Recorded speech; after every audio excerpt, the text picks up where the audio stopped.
Usa ang pagkaon sa mga makapahiusa kanato mga Pilipino panahon nga adunay okasyon, sama na lang sa Pasko. Kitang mga Pinoy mahilig mo kaon, labi na sa mga naandan nato nga Filipino traditional food, sama sa lumpia, lechon manok, lechon baboy, pansit ug uban pa. Bisan ug moadto pa kita sa laing nasod, mao gyud ang mga pagkaon nga atong pangitaon.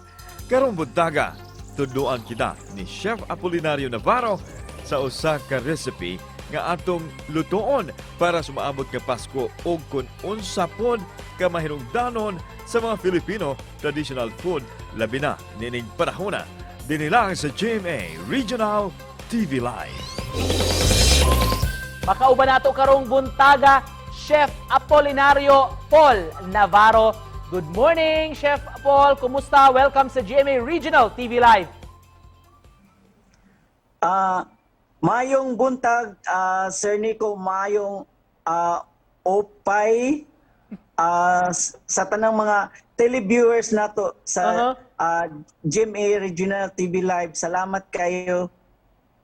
Salamat kayo, Chef, sa pag-uban namo og maupay na aga alang sa mga nagtan-aw nato dito sa Eastern Visayas.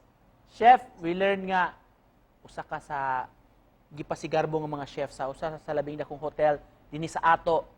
Tungod kay hapit naman ang Pasko, kumusta man inyong mga preparations diha sa hotel?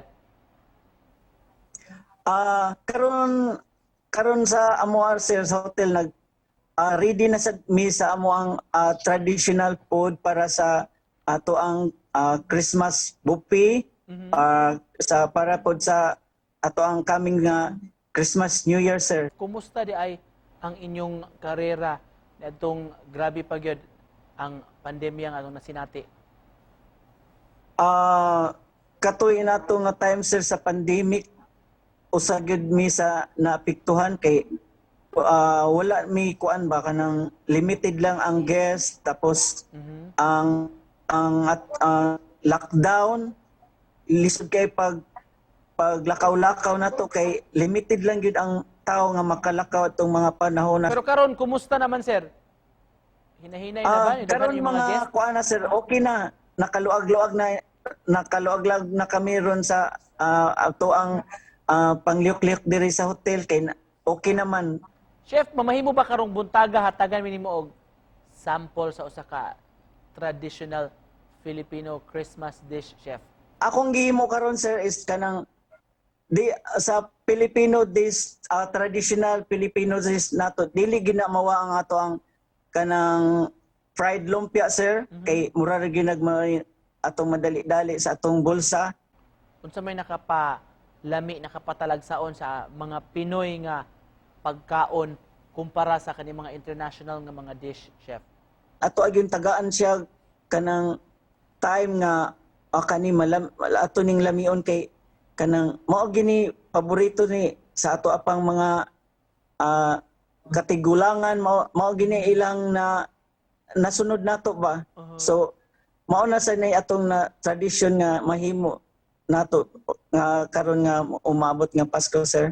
Agig hinapos sa may mensahe nga buot imong ipaabot sa mga nagtan-aw nato rong buntaga. Isip chef ka magsugod jud ta sa pinaka ubos nga kuan posisyon hantod nga mo level up ang imuhang posisyon kay makita mong good sad pud na nga kanang kuan ang imuhang mga imuhang gipanghimo nga ni level up na sad.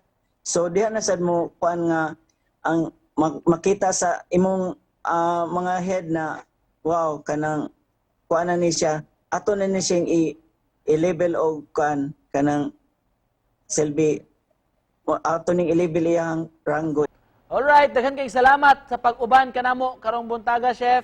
Og ang hinaot ming may region lawas ninyo diha kay ubay-ubay ra bagyod ang inyong serbisyuhan. Labi na rong nagsingabot ang Pasko mga kapuso. Nakauban nato Chef Apolinario Paul Navarro. Daghan kay salamat, chef. Sige, salamat sir. Bye-bye. Thank you.